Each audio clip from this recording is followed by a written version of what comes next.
Hi అండి. Welcome to civil man YouTube channel అండి. టాపిక్‌లోకెళ్ళే ముందు ఒక్కసారి నా క్రెడెన్షియల్స్ చూద్దాం. నేను గేట్ క్వాలిఫైడ్ అండి. ఏడబ్ల్యూ నోటిఫికేషన్ 2022లో టెక్నికల్ స్కోర్ నాది 117 అండి. అంటే 117 క్వెషన్స్ ఆన్సర్డ్ అనే స్కోర్ అంటే ఇంటూ 2 ఏస్తాం. ఓకే. వీడియో టైటిల్ గూడా అదే అండి.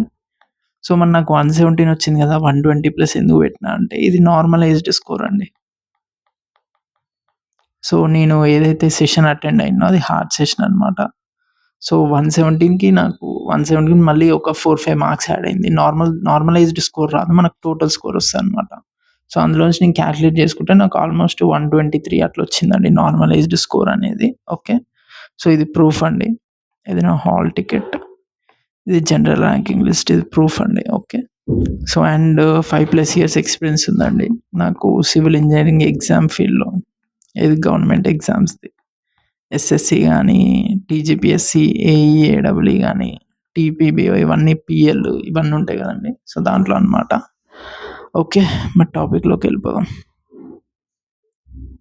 So, first topic.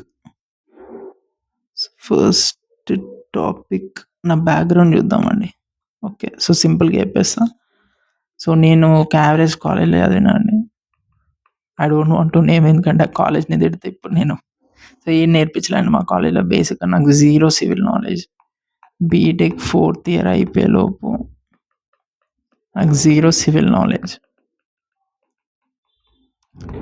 బట్ తర్వాత నేను ఒక ఇన్‌స్టిట్యూట్‌లో గేట్ కోచింగ్ తీసుకున్నా అండి. అక్కడ నాకు నాలెడ్జ్ వచ్చిందనమాట. ఒక ఇన్‌స్టిట్యూట్‌లో గేట్ కోచింగ్ తీసుకొని తర్వాత అది క్వాలిఫై అయ్యాననమాట. ఓకే. తర్వాత కొన్ని బిజినెస్ చేశా, కొన్ని జాబ్స్ చేశా అండి. ఓకే. అంత సోది అది మీకు అంత అవసరం ఏం లేదు. ఎప్పుడైతే నోటిఫికేషన్ వచ్చిందో అప్పుడు ఫుల్ ఫోకస్డ్‌గా దాని మీద పెట్టేసినా అనమాట ఫోకస్. ఓకే. ఇప్పుడు ఫస్ట్ ప్రిపరేషన్. ఫస్ట్ ప్రిపరేషన్‌లోకెళ్ళే ముందే నేను కొన్ని చేసేసినా అండి.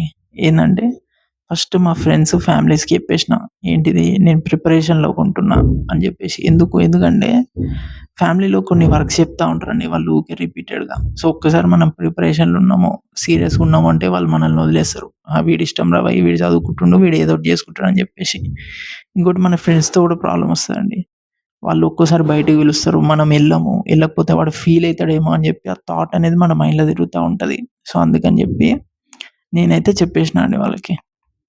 ఇట్లా నేను ప్రిపరేషన్‌లో ఉంటా. అంత బయటకి రాను. వస్తా అని జెప్పేసి అంత బయటికి రాను. అప్పుడప్పుడు వస్తా అని జెప్పేసి. ఈ చిన్న చిన్న విషయాలే మ్యాటర్ అండి. మీరు అనుకోవచ్చు ఇదేంది ఇది చెప్తుండు ఇదంతా అని గాని, ఈ చిన్న చిన్న విషయాలే మ్యాటర్ అయితాయి. ఎందుకంటే మీరు ప్రిపరేషన్‌లో ఉన్నప్పుడు వాడు ఫోన్ జేసి వస్తావా రా అంటే, మీరు రాను అని జెప్పినాక మళ్ళా వాడు ఫీల్ అయితారని మీరు ఫీల్ అయ్యి, ఈ థాట్స్ అన్ని మన మైండ్‌లో ఉండొద్దు. ఏదైనా సరే క్లారిటీ ఉండాలి. You need to have clarity.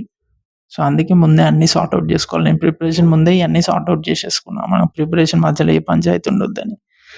Next వచ్చేసి నేను జిమ్‌లో జాయిన్ అయినా అండి. ఓకే. ఎందుకు అంటే టు బూస్ట్ కాన్ఫిడెన్స్ అండి. మీరు మార్నింగ్ వర్కౌట్ చేశారనుకో, మీకు టెస్టోస్టెరాన్ జనరేట్ అయితదండి. Okay. Indirectly it improves confidence. మీరు రీసెర్చ్ కూడా చూసుకోవచ్చండి. ఓకే. టెస్టోస్టెరాన్ అని it makes you feel good అనమాట. ఇండైరెక్ట్‌లీ అది కాన్ఫిడెన్స్ కూడా పెరుగుతదనమాట. నెక్స్ట్ ఏం చేసినా అంటే ఒక ఫిక్స్డ్ డైలీ స్టడీ షెడ్యూల్ పెట్టుకున్నా. అంటే మార్నింగ్ ఎంతసేపు చదవాలి, ఆఫ్టర్‌నూన్ ఎంతసేపు చదవాలి, నైట్ ఎంతసేపు చదవాలి. సరే ఆ రోజు 6 అవర్సా, నా స్టామినా అయితే 7 అవర్స్ అండి. నేను డైలీ 7 అవర్స్ ఫిక్స్‌డ్‌గా చదువుతుండే. మిగిలిన టైం ఎంజాయ్ చేస్తుండే 7 అవర్సే. కానీ ఆ 7 అవర్స్ నేను స్ట్రిక్ట్ అండి. నో మొబైల్ ఏది వాడకపోతుండే. నెక్స్ట్ వచ్చేసి స్టడీ ఎన్వైర్న్‌మెంట్. నా రూమ్‌లో నో మొబైల్ రూల్ పెడుతుండే నేను. నేను మొబైల్ వాడాలంటే రూమ్ బయటికే ఎళ్లి వాడాలి. టేబుల్ మీద కూర్చొని అస్సలు వాడొద్దు. టేబుల్ మీద కూర్చున్నా అంటే ఓన్లీ ప్రిపరేషనే. ఎందుకు ఇట్లా చేస్తే మీకు సైకలాజికల్‌గా డిసిప్లిన్ బిల్డ్ అయితది. ఒక్కసారి మీరు ఆ టేబుల్ మీద కూర్చునంటే మీకు ఆ స్టడీ మోడ్‌లోకెళ్ళిపోవాలి. మళ్ళా డిస్ట్రాక్షన్ ఉండదు. ఫోన్ వాడ్డాలు, రీల్స్ చూడ్డాలు ఇవన్నీ ఉండొద్దు. ఓకే. Next fixed sources. నేను ఆల్రెడీ కోచింగ్ తీసుకున్నా కాబట్టి నా దగ్గర నోట్స్ ఉందండి. సింపుల్‌గా నేను ఇదొక్క సోర్సే వాడుకున్నా నా నోట్స్. ఏదైతే ఉందో ఆ నోట్స్ మాత్రమే నేను చదివినా. ఏమన్నా ఇంప్రూవ్‌మెంట్స్ ఉంటే కొంచెం యూట్యూబ్ నుండి నేను ఇంప్రూవ్ చేసుకున్నా అండి. కొన్ని నార్త్ ఛానెల్స్ వాడినా. సో, ఆ నార్త్ ఛానల్స్ నుంచి కొంచెం కొంచెం కొన్ని డౌట్స్ ఉంటాయి గదా! కొన్ని వాయిడ్స్ అయి ఫిల్ చేసుకోనికి నేను నార్త్ ఛానల్స్ వాడినా అండి. ఓకే. సో, ఇవి నేను జేసిన ప్రిపరేషన్ ముందు. సో, మెయిన్‌గా ఇప్పుడు జెప్పే 4 నేనెక్కువ ఫోకస్ జేసిన ఈ 4 అండి. ఇవి బిగ్ 4 అనమాట. ఇది బిగ్ 4 స్ట్రాటజీ. వీటి మీద నేనెక్కువ ఫోకస్ జేసిన. Okay. So, first subject wise break down. First weightage wise subjects తీసుకున్నా నేను. నాకు తెలుసండి నేను 100% సిలబస్ కంప్లీట్ చేయలేనని జెప్పేసి. 100% మనం కంప్లీట్ చేయలేనప్పుడు ఏం జేయాలి? ఏది ఫస్ట్ ఏది ఇంపార్టెంటో అది కంప్లీట్ చేయాలి. ఓకే. తర్వాత మిగిలింది జూసుకోవచ్చు. అంతే గదా! సో, ఫస్ట్ ఇంపార్టెంట్‌ది గావాలి. నేను అందుకే నా ఛానెల్‌లో వీడియోస్ గూడా ఎక్కువ వెయిటేజ్ బేస్డ్ ఉంటాయండి. ఎందుకంటే ఫస్ట్ మీరు ఇంపార్టెంట్‌ది చదవండి. ఇంపార్టెంట్ ఏదుందో అది చదివినాక తర్వాత మీ దగ్గర టైం ఉంది అనుకుంటే అప్పుడు నాన్ ఇంపార్టెంట్ చదువుకోండి. మీకు టైం ఉండదు. సో, ఫస్ట్ ఇంపార్టెంట్‌ది చదువుకోవాలి. ఇంకోటేంది ఫస్ట్ సిలబస్ మీద మీకు క్లారిటీ ఉండాలి. నేనేం చేస్తుండే నేను సిలబస్ షీట్ నా టేబుల్ మీద పేస్ట్ అయి ఉంటదండి. ఏదైనా టాపిక్ అయిపోయిందనుకోండి ఆ టాపిక్ కట్ చేసేస్తా. అట్లా కట్ చేసి ఏమైతది నాకు డే ఎండ్‌లో తెలుస్తది. ఓకే. ఈరోజు ఎంత చేసినా అని చెప్పేసి. మంత్ ఎండ్ నాకు తెలుస్తది. ఓకే. ఈ మంత్‌లో ఎన్ని టాపిక్స్ కట్ చేసినా అని చెప్పేసి. సో, అట్లేంది ఎగ్జామ్‌కి 1 మంత్ ముందు నాకు క్లారిటీ వచ్చిందండి. ఓకే. నేనెంత 85% ఆఫ్ సిలబస్ కంప్లీట్ చేసినా. ఈ 85% ఇంపార్టెంట్ ఉంది. ఓకే. చాలు. ఆడ ఆపేసేసి ఆ 15% నేను వదిలేసినా అండి. 100% మీరు చదవలేరు నేను చెప్తున్నా. 90% మాక్సిమం మీరు చదవాలి. పక్కా ఏదో ఒక టాపిక్‌కి అనేది వదిలేస్తారనమాట. ఓకే. అంటే ఈ 15%ని నేను మొత్తం వదిలేయలేదండి. ఓకే. మీరు 15% మొత్తం వదిలేసినా అనుకుంటారేమో. బేసిక్ అవేర్‌నెస్ ఉంది నాకు. అంటే ఆ టాపిక్ డెఫినిషన్ తెలుసు నాకు. ఓకే. ఆ టాపిక్‌కి నేను డీప్‌గా తెలీదు గానీ, ఆ టాపిక్‌గా బేసిక్ దాని డెఫినిషన్ ఏందో అది తెలుసుకొని పెట్టుకున్నా అండి. ఓకే. నెక్స్ట్ రిసోర్సెస్ ఇవి మల్టిపుల్ రిసోర్సెస్ నేను పెట్టుకోలేదండి. నాకు ముందు తెలుసు కన్‌ఫ్యూజన్ వస్తదని చెప్పి. Just single notes. నా నోట్స్ ఏవైతే ఉన్నాయో, ఆ నోట్స్ మాత్రమే అండి. దాని తర్వాత నేను షార్ట్ నోట్స్ ప్రిపేర్ చేసుకున్నా. ఇది తప్ప నేను ఇంకేది చదవలేదండి. ఇది ప్రిపేర్ చేసుకునేటప్పుడు నేను జాగ్రత్తగా ప్రిపేర్ చేసుకున్నా. ఇన్ కేస్ మాక్ అనాలిసిస్ చేసినప్పుడు కొన్ని పాయింట్స్ దొరుకుతాయి. ఆ పాయింట్స్ అనేది ఇందులో యాడ్ చేసేసిన. నెక్స్ట్ టైమ్ మేనేజ్‌మెంట్ ఇది వెరీ ఇంపార్టెంట్. నేను డైలీ 7 అవర్స్ చదువుతుండే అండి. సాటర్‌డేలు, సండేలు ఏవుండవు. Daily 7 hours. ఆ 7 అవర్స్ కూడా ఫిక్స్‌డ్ టైమ్. ఈరోజు మార్నింగ్ చదివి రేపు నైట్ అట్లా చదవద్దండి. అట్లా చదివితే వేస్టు. అట్లా నేను చేసినా, అట్లా చదివితే ఏం ఎఫిషియన్సీ ఉండదు. ఇవన్నీ నేను లెర్న్డ్ ఫ్రమ్ మిస్టేక్స్ అండి. ఏవో నేను దేవునిలాగా ఫస్ట్ నుండి ఇట్లా చదవలేదు. మిస్టేక్స్ చేసి నేర్చుకొని ఒక పర్ఫెక్ట్ ప్లాన్ డిజైన్ చేసుకున్నా. ఒక రూత్‌లెస్ ప్లాన్. ఇదే అది. ఇది నేను చేసిన అండి. నేను అసలు లిటరల్లీ అన్ని మిస్టేక్స్ చేసేసిన. అట్లా అన్నమాట. దీని గురించి తర్వాత మాట్లాడుకుందామండి. ఇది వెరీ వెరీ ఇంపార్టెంట్. ఎందుకంటే ఫస్ట్ ఒక పేపర్ చేసిర్రండి. అది లీక్ అయింది. ఆఫ్‌లైన్ పెట్టిర్రు నాకు తెలిసి ఎంతమందికి తెలుసో తెలవదు. ఆఫ్‌లైన్‌లో నాకు ఎన్ని క్వెషన్స్ కరెక్ట్ ఆన్సర్ చేసినా తెలుసా అండి? 75 క్వెషన్స్. టెక్నికల్ ఔట్ ఆఫ్ 150 నేను 75 ఆన్సర్ చేసిన. మళ్ళా ఇదే పేపర్ సెకండ్ టైమ్ పెట్టినప్పుడు నేను 120, 117 ఆన్సర్ చేసిన. ఎందుకు ఇక్కడ నేను సిలబస్ ఎక్స్‌ట్రా చదవలేదు. ఏది ఎక్స్‌ట్రా చదవలేదు. The only thing I have done different is preparing mentally. ఇదొక్కటే నేను యాడ్ చేసిన. ఇది మీకు లాస్ట్ స్లైడ్‌లో చెప్తానన్నమాట. ఇది వెరీ ఇంపార్టెంట్ అండి. ఎంత ప్రిపేర్ అయినా మీరు మెంటల్లీ ప్రిపేర్ అవ్వకపోతే మీరు ఏం చేయలేరన్నమాట. ఓకే. Next okay.